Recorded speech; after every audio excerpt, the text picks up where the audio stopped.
നമസ്കാരം. ഇന്ന് 2025 മെയ് 19 തിങ്കൾ. ദേശാഭിമാനി മുഖപ്രസംഗം. അവതരണം രമ്യ മനോജ്.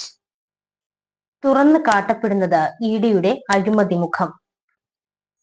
കള്ളപ്പണം വെളുപ്പിക്കൽ, വിദേശ നാണ്യ വിനിമയത്തിലെ ക്രമക്കേടുകൾ തുടങ്ങിയ ഗുരുതര സാമ്പത്തിക കുറ്റങ്ങൾ അന്വേഷിക്കാൻ കേന്ദ്ര ധനമന്ത്രാലയത്തിന് കീഴിലുള്ള ഏജൻസിയാണ് എൻഫോഴ്സ്മെന്റ് ഡയറക്ടറേറ്റ്. ഇഡി നൂറുകണക്കിന് കേസുകൾ എല്ലാ വർഷവും രജിസ്റ്റർ ചെയ്യുന്നുണ്ടെങ്കിലും അവയിൽ ശിക്ഷാ നിരക്ക് വളരെ കുറവാണെന്നത് വലിയ വിമർശനത്തിന് ഇടയാക്കിയിരുന്നു. 5% താഴെ കേസുകളിലാണ് പ്രതികൾ ശിക്ഷിക്കപ്പെട്ടിട്ടുള്ളത്. പലപ്പോഴും തെളിവില്ലാതെ കെട്ടിച്ചമയ്ക്കുന്ന കേസുകളിൽ വിചാരണ തുടങ്ങാൻ തന്നെ ഏറെക്കാലം വൈകുന്നുണ്ട്. ഇക്കാര്യത്തിൽ ഇഡിയുടെ വീഴ്ചയെ സുപ്രീം കോടതിയും വിമർശിച്ചിട്ടുണ്ട്.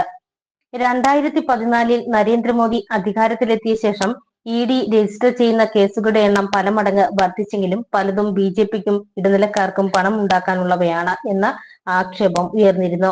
അത് ശരിവെക്കുന്നതാണ് കൊച്ചിയിൽ ഇഡി ഉന്നത ഉദ്യോഗസ്ഥനടക്കം പ്രതിയായ പുതിയ അഴിമതി കേസ്. കേന്ദ്ര സർക്കാർ രാഷ്ട്രീയ വേട്ടയ്ക്കും ബിജെപിയും ചില ഉദ്യോഗസ്ഥരും സാമ്പത്തിക കൊള്ളയ്ക്കും ആയുധമാക്കുന്ന ഇഡിയുടെ അഴിമതി മുഖം വ്യക്തമാക്കുന്ന വിവരങ്ങളാണ് പുറത്തുവരുന്നത്. കൊട്ടാരക്കരയിലെ കശുവണ്ടി വ്യവസായിയാണ് പരാതിയുമായി വിജിലൻസിനെ സമീപിച്ചത്.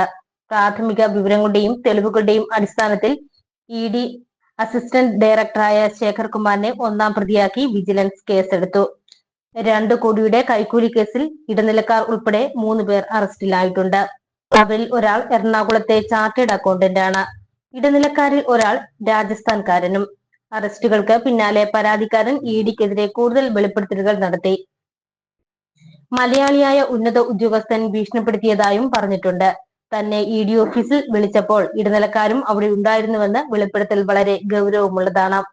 ഇടനിലക്കാരൻ പറഞ്ഞതുപോലെ തന്നെയാണ് ഇഡിയുടെ സമൻസ് വന്നതും തുടർന്ന് ഉദ്യോഗസ്ഥൻ നേരിട്ട് വിളിച്ചതുമെന്ന വെളിപ്പെടുത്തലുകൾ വിരൽ ചൂണ്ടുന്നത് അഴിമതിയുടെ ആഴങ്ങളിലേക്കാണ്.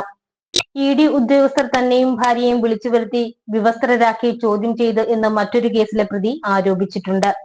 10 വർഷത്തിനിടെ രാഷ്ട്രീയ നേതാക്കൾക്കെതിരെ ഇഡി എടുത്ത 193 കേസിൽ 2 മാത്രമാണ് പ്രതികൾ ശിക്ഷിക്കപ്പെട്ടതെന്ന് 2 മാസം മുമ്പ് രാജ്യസഭയിൽ CPM അംഗം എ റഹീമിന്റെ ചോദ്യത്തിന് നൽകിയ മറുപടിയിൽ സർക്കാർ സമ്മതിച്ചിരുന്നു. ബിസിനസ്സുകാർക്കെതിരെയും നൂറുകണക്കിന് കേസുകൾ എല്ലാ വർഷവും എടുക്കുന്നുണ്ട്. ഗുജറാത്ത് സമാചാർ പത്രത്തിന്റെയും അനുബന്ധ സ്ഥാപനങ്ങളുടെയും ഓഫീസുകളിൽ കഴിഞ്ഞ ദിവസങ്ങളിൽ നടന്ന ഇഡി റെയ്ഡും ഈ അന്വേഷണ ഏജൻസിയെ ബിജെപി രാഷ്ട്രീയ ആവശ്യത്തിന് ഉപയോഗിക്കുന്നതിന്റെ ഉദാഹരണമാണ് എന്ന് ആരോപണമുണ്ട്. പത്രത്തിന്റെ ഉടമകളിൽ ഒരാളായ 73-കാരൻ ബാഹുബലി ഷായെ അറസ്റ്റ് ചെയ്തിരുന്നു. പാകിസ്ഥാനിൽ നടത്തിയ സൈനിക ഓപ്പറേഷനുമായി ബന്ധപ്പെട്ട സർക്കാർ നടപടികളെ വിമർശിച്ചതിന്റെ പ്രതികാരമാണെന്നാണ് ആക്ഷേപം. പഹൽഗാം ഭീകരാക്രമണത്തെ തുടർന്ന് സർക്കാർ മരവിപ്പിച്ച എക്സ് അക്കൗണ്ടുകളിലൊന്ന് ഗുജറാത്ത് സമാചാറിന്റേതായിരുന്നു. ബിജെപി നേതാക്കൾ ഉൾപ്പെട്ട കേസുകളിൽ ഇഡിയുടെ സമീപനം വ്യത്യസ്തമാണെന്ന് കേരളം കണ്ടിട്ടുണ്ട്. 2021 നിയമസഭാ തെരഞ്ഞെടുപ്പ് കാലത്ത് ബിജെപി ഇറക്കിയ 3.5 കോടി രൂപയുടെ കുഴൽപ്പണം കൊടകരയിൽ കവർച്ച ചെയ്യപ്പെട്ട സംഭവം അന്വേഷിച്ച് പോലീസ് നിയമസഭാ തദ്ദേശ തെരഞ്ഞെടുപ്പ് വേളകളിൽ 53.4 കോടിയുടെ കുഴൽപ്പണം കടത്തിയതായി കണ്ടെത്തിയിരുന്നു. ബിജെപിയുടെ ഉന്നത നേതാക്കളുടെ പങ്കും പുറത്തു വന്നിരുന്നു.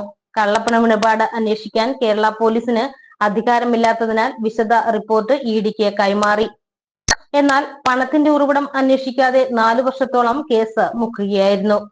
ഇഡി ഹൈക്കോടതി പലവട്ടം ഇടപെട്ടതിനെ തുടർന്ന് രാഷ്ട്രീയ ബന്ധം ഒഴിവാക്കി പേരിന് കുറ്റപത്രം സമർപ്പിച്ചു.